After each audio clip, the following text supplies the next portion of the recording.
All right, so ever since my daughter's been born, she's been collecting more clothes than I know what to do with. And up to this point, this little thing has served us pretty well, but it's filling up a little fast. It's starting to get a little janky. So we bought this new armoire, um, but it doesn't have anywhere to hang clothes in it. So with a 3D printer and this metal bar, I'm going to add one to it. So let's go through the process. So we start with the circle centered on our origin, 0, 0, with a diameter of 29 millimeters. Now make sure here we specify D for diameter. Otherwise, AutoCAD is going to default to a radius. So we can center over our top here. And next we need to sketch our reference line. So we're going to type in our line commands right here in the center. And we want to make sure we lock orthographics so that we're staying perpendicular to our line. Set it 35 and then enter. And you'll see that we've created our line here. And we're good. To give our model the material it needs to hold on to the rod, we're going to offset this circle here by 5 millimeters. This is going to give us an outer diameter of roughly 39 millimeters. Just offset like this, and we'll trim this up once we get our top done. And now for the fun part, designing the mounting section. Our constraints are printer volume and the hardware that we have lying around. So this is where we get to use our imaginations to figure out how this is actually going to physically secure our hardware to be able to screw into the wood there. And I've got these 1/2-inch screws for reference. We'll model these bad boys in AutoCAD and get the perfect cavity volume. Now, I'm not trying to replicate the screws here. I'm just trying to make sure that we have the ideal cavity volume for them. Precision is key. When dealing with millimeters and submillimeters, every fraction counts. And we have a certain offset by our printer nozzle being 1/2 a millimeter, whereas the lines that we're working here in AutoCAD, they're infinitesimally small. So I'm gonna go ahead and design these, and we've got our hardware. All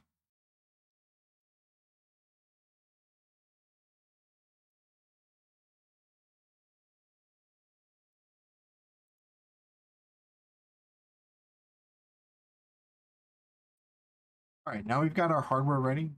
Time to design around them. We'll position them in an approximate location using guidelines from a known location. So I know that the end of this circle is 35 millimeters. And actually, we've kind of made a mistake here. So let's highlight this one. Now, see, I offset this, which, nope. So this is going to be the interior circle. This is going to be where our rod is going through the material. And we need 35 inches, 35 millimeters of clearance here. Now, what I'm going to do is we're going to actually offset this line by this distance. Basically just make our 2 walls here. And to keep design simplicity, we're just going to make the screws go straight up. We want about halfway through. Let's see. We're going to go about 7.5 millimeters here. And we'll copy this to the other side. Now, I know it might not make sense what I'm doing here yet, but we'll watch how this comes together.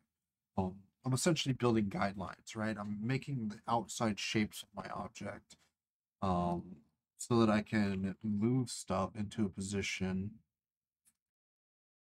where I know its relative position. So now I know that the center of these screw cavities that I've made, and we'll use these cavities to subtract from our model later. But for right now, I know that they are offset from the side. That means I can get my screwdriver into them fairly easily. They're straight, so I don't have to worry about them being like weird angles going into the wood. They go straight, and I'm using half of the screw to penetrate it with the cap pulling towards the wood, which is how a screw is generally designed. The screw drives in, the The ridges along the screw act as wedges to pull the material together using the end cap, like a bolt and a nut. Except for wood screws, you just have to have less surface area to be get as much force out of it. So now that we have this, I'm actually going to go ahead and take this and move it out.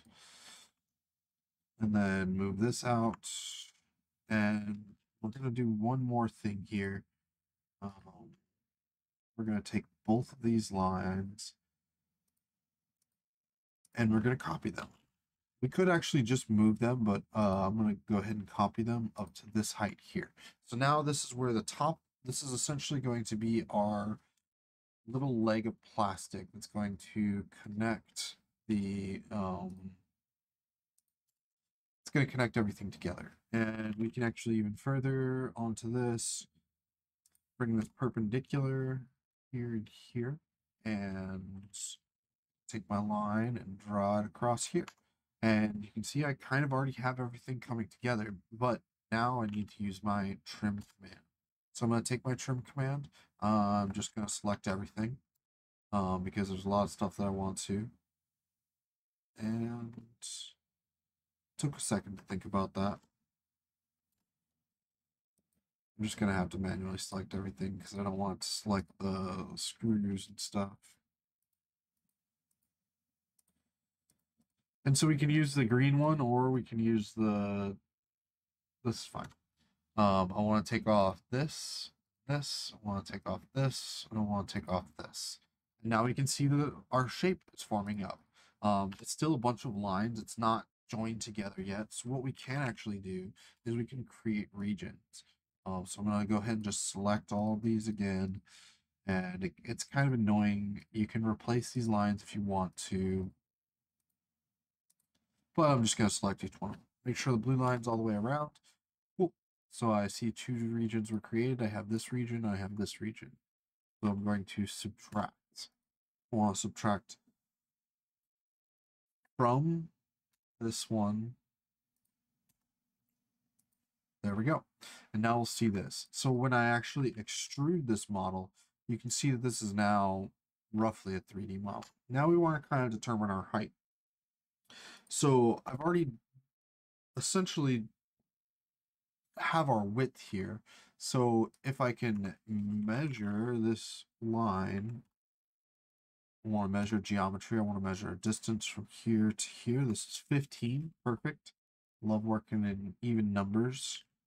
And I move it up 15. So that way I can extrude this and nope. I can extrude this up to 15 millimeters. Perfect. Now you're going to say, hey, what about those screws? They're offset. Well, I take these screws, I move them, and I'm going to move them half of the distance. And look at that. Now they are in the center of these little blocks that I created for them. I can delete these two reference lines that I have because I'll no longer need them. Now, if I want to, something that I like to do for iterative design is I'll take this and I'll copy it up a certain distance. So I see that about 74, so I'll just go up 100 millimeters. Using a known distance is very crucial for this. Now I keep all the base elements there. I can explode them, I can measure them, I can do whatever I want. But I can have a much cleaner model here by subtracting this. And let's say I wanted to change my screws, right? Like I found different screws. I can go back to this first design up here and I can make bigger screws. I can copy off and I can continue on in that manner. And what I can also do from here is I can start with my fillets, fillets. Now I want to select this radius. See, that's kind of weak. So let's do a radius of 3. Okay, it's doing better. Let's do a radius of 4. I like that. That's good. And then I want to do this to the other side here. I can just select this edge. Now, one thing that I like to do for 3D printing is add some kind of radius to all of my edges. If you're thinking about the printer going up and down like this, I just feel like it's easier if there's a round edge that it encounters on each one of these. So I'm going to just go ahead and fillet these edges. This also increases the structural integrity of it, but I don't think that it actually increases it that much to be able to do all of this. But what I do want to also do is I want to fillet this edge. What this helps with doing is avoiding this helps avoiding the elephant footing that you'll eventually have to sand out of here and done, because 3D printing doesn't always give you a finished product, right? Sometimes you're going to have to manipulate the product, sometimes you're going to have to make some changes about it, come back into the process, redesign it, whatever. But what I like doing these fillet edges for here is this allows the printer to just not focus on making that material right there, because what happens is once it starts laying down, that's going to start crumpling over on the bottom layers, or start pushing out like this, and that tends to make it like elephant's foot, where it's just like pushing out. Now, what this fillet allows me to do is, instead of the material lining up like this, it's going to come back a little bit on the first few layers.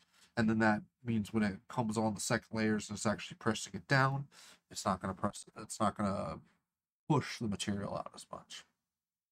So that's cool. Now our last step here is going to be typing STL outs and selecting the model that we want to create. We're going to create a binary STL file, and then we got to make sure that we name it something useful. Make sure that we name it clothing rod.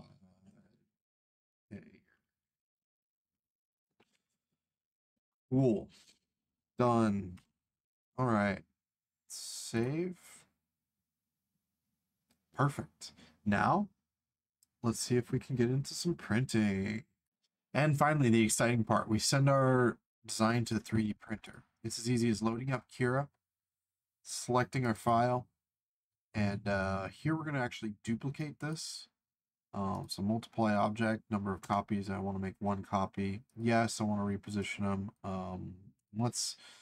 This is actually something that you can do in AutoCAD. If you were to copy it and rotate it and do all this stuff prior, then you won't have to do this here. But we're just going to see if we can get these both to fit on our build plates. So that's looking pretty good. I might be able to get these a bit closer. They just bumped each other out. Perfect. I think that's gonna be good.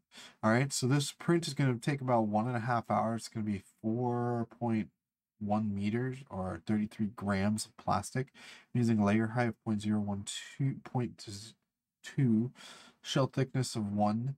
So that means if my 0.5 millimeter nozzle, that means it's going to do 2 layers for the shell thickness. The layer height is essentially just going to be a little bit more than 1. And I got my speeds and feeds looking good here. I'm not using any support materials. I don't need anything really supported. I found that with the PLA that I'm using,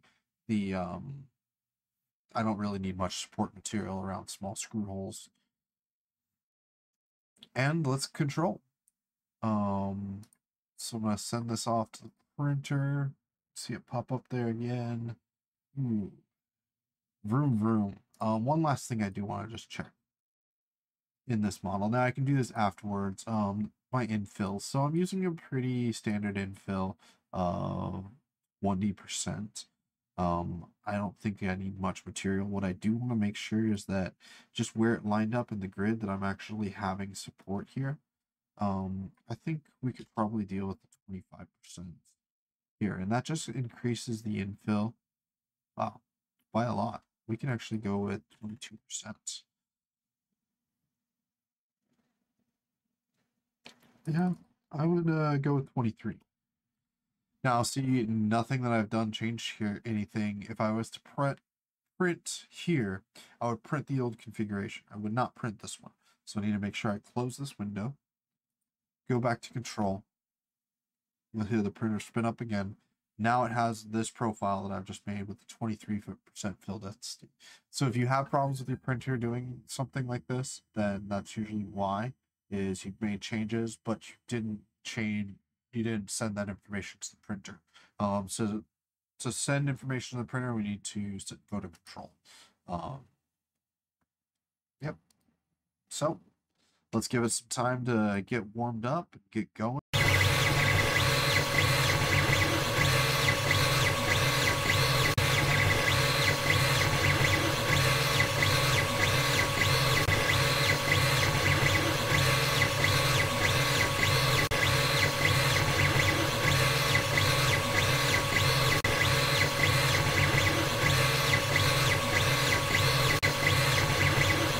Alright, so these came off the printer, and everything's looking great about these, but we need to install them in here.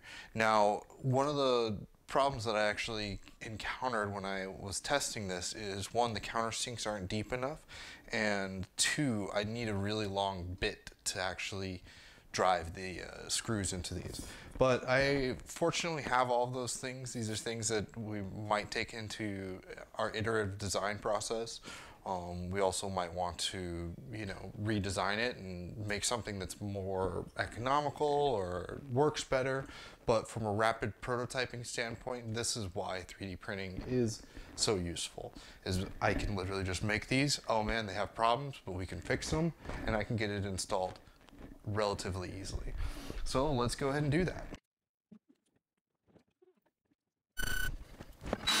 And now we've got it installed up here, and we get to test it out. We have all of our design constraints that we had, which was the gapping up at the top, and then obviously our tolerance is met for the rod.